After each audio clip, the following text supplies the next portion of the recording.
Alors, mettre en mots à l'intérieur du couple, notamment les fractions de la maladie, faire circuler au sein de la famille plus large une parole, même douloureuse, autoriser aussi son proche malade à dire les espoirs qu'il nourrit ou les souffrances qu'il traverse sont évidemment des partages indispensables à la survie psychique de la personne malade et de son entourage.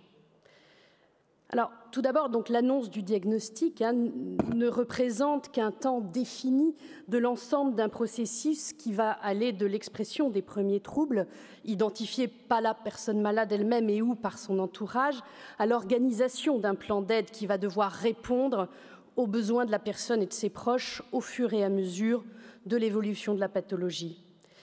En effet, l'expression symptomatique s'est révélée progressivement bien en amont de l'investigation diagnostique. Parfois depuis plusieurs années, des changements, des modifications d'abord imperceptibles ont été notés par l'entourage et par la personne malade elle-même, et qui va opter, elle, pour différentes stratégies, soit formuler une plainte et s'en ouvrir à son médecin traitant,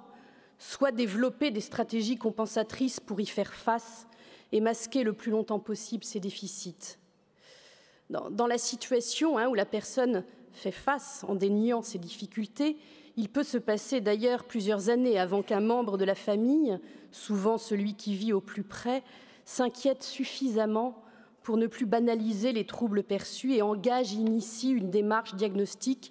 à laquelle la personne va plus ou moins résister ou au contraire coopérer. La démarche diagnostique de consultation médicale, si elle aboutit, on voit que ce n'est pas gagné à tous les coups, va alors marquer la sortie de la maladie de la seule sphère familiale profane, ce qui représente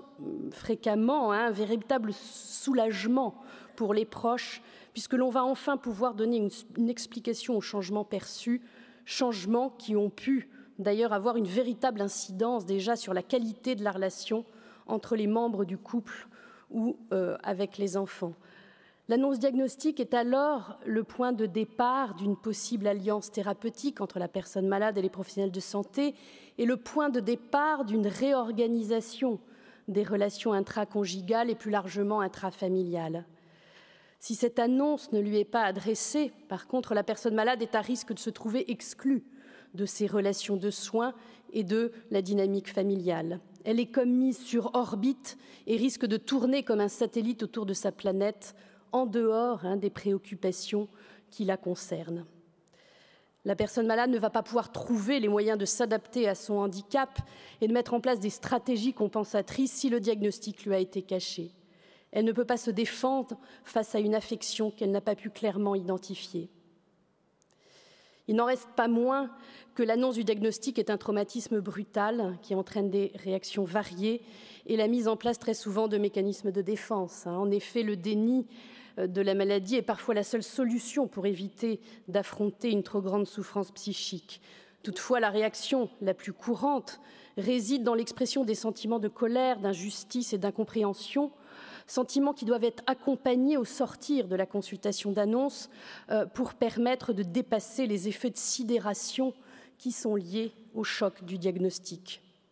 Donc, quand on accompagne les aidants familiaux, l'objectif n'est pas seulement de les amener à accepter la fatalité du diagnostic, et faut-il d'ailleurs avoir cet objectif-là, mais surtout de leur donner les moyens de faire face à la relation dans laquelle ils se retrouvent engagés, tout en leur permettant d'exprimer des sentiments souvent contradictoires vis-à-vis de ce proche touché par la maladie. À partir du moment où une démarche diagnostique a été menée et un diagnostic annoncé, ensuite l'accès au savoir sur la maladie et ses conséquences doit pouvoir être libre et adapté à chacun pour permettre à la personne malade et à ses proches d'appréhender progressivement une réalité qui menace déjà depuis un certain temps, mais qu'il va être maintenant nécessaire d'apprivoiser progressivement. Ces connaissances sur la maladie, ce savoir, peut concerner différents domaines, savoir sur l'évolution des symptômes, la répercussion des troubles, sur l'autonomie au quotidien, les difficultés progressives pour communiquer, mais ces éléments de savoir ne doivent pas être fournis à imposer en une seule fois, mais venir répondre aux interrogations de la personne malade de ses proches au moment où il est opportun et possible pour eux de les recevoir, et ceci au fur et à mesure du temps. Souvent, la difficulté est que le temps de la personne malade et des proches familiaux qui l'entourent n'est pas le même. Il est ainsi nécessaire d'aider une famille à comprendre et respecter le rythme de chacun et d'attendre le moment opportun pour évoquer ensemble une décision à prendre, une aide à mettre en place. Ce temps psychique d'élaboration des changements qui vont pour beaucoup dans le sens de la restriction, qui concerne des pertes successives, ce temps psychique est tout aussi important que le temps organisationnel de mise en place des aides. La transmission des informations jugées utiles et nécessaires aux couples aidant aidés ne doit pas, en tout cas, avoir pour seul objectif d'anticiper les situations de crise et de prévenir les événements signifiants de l'évolution de la dépendance, comme les risques liés à la conduite automobile, à l'utilisation du gaz, à la déambulation, etc. Il ne sert à rien de plonger la personne malade et ses proches dans une projection de l'avenir anxiogène et paralysante qui va enfermer ce couple aidant-aidé dans une attente stérile du pire. C'est la raison d'ailleurs pour laquelle la situation de groupe n'est pas toujours souhaitable quand on accompagne les familles et qu'il faut pouvoir privilégier les échanges singuliers, individuels ou en groupe familial restreint. De toute façon, les aidants familiaux, le plus souvent, trieront les informations qu'ils reçoivent en rejetant celles qu'ils ne peuvent intégrer à leur réalité du moment quand elles sont trop douloureuses ou irreprésentables. Dans nos échanges avec les personnes malades et leurs familles, il est également indispensable de toujours maintenir un espace où il va être possible d'investir de l'espoir.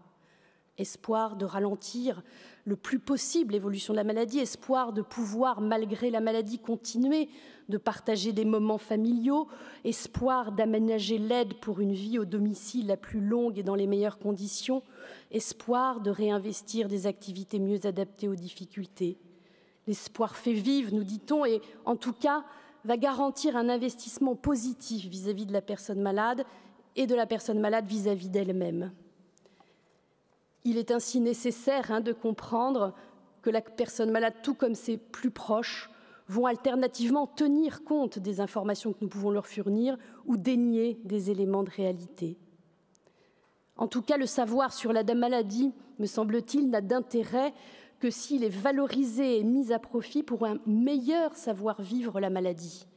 Les évaluations menées auprès de plus de 10 000 familles qui ont pu participer à la formation des aidants qu'organise France Alzheimer nous disent très clairement combien le fait de mieux connaître la maladie et mieux comprendre l'expression des symptômes a un impact direct sur le mieux vivre la maladie quand elle permet d'améliorer nettement la relation avec la personne malade. Les familles font-elles un lien direct entre un meilleur savoir sur la maladie et une amélioration de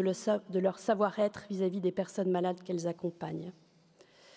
En effet, ce terme de formation, je le sais, interroge, suscite des réactions, mais il ne s'agit pas, bien entendu, de transmettre un savoir médical déshumanisé et un savoir qui met à distance. Il est encore moins question de professionnaliser les familles en leur demandant d'absorber un savoir théorique, mais bien d'éclairer le savoir profane et personnel de chaque aidant et lui permettre de mieux identifier les limites de la relation d'aide dans laquelle il est engagé pour pouvoir passer sans culpabilité le relais à des professionnels. Il n'est pas question de rendre les familles expertes de la maladie, mais de renforcer leur expérience en leur permettant d'éclairer les situations relationnelles et comportementales qu'elles découvrent et qui souvent décontenancent. Ensuite, chaque personne, chaque individu organise et élabore son savoir en fonction de ses intérêts et besoins. Savoir, c'est peut-être aussi pouvoir. J'accompagne depuis plus d'1 an monsieur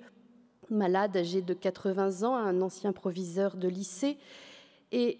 tous les 15 jours, je le reçois, et ses demandes récurrentes sur les mécanismes en jeu dans sa maladie n'ont d'intérêt pour lui que si mes réponses lui permettent d'envisager des stratégies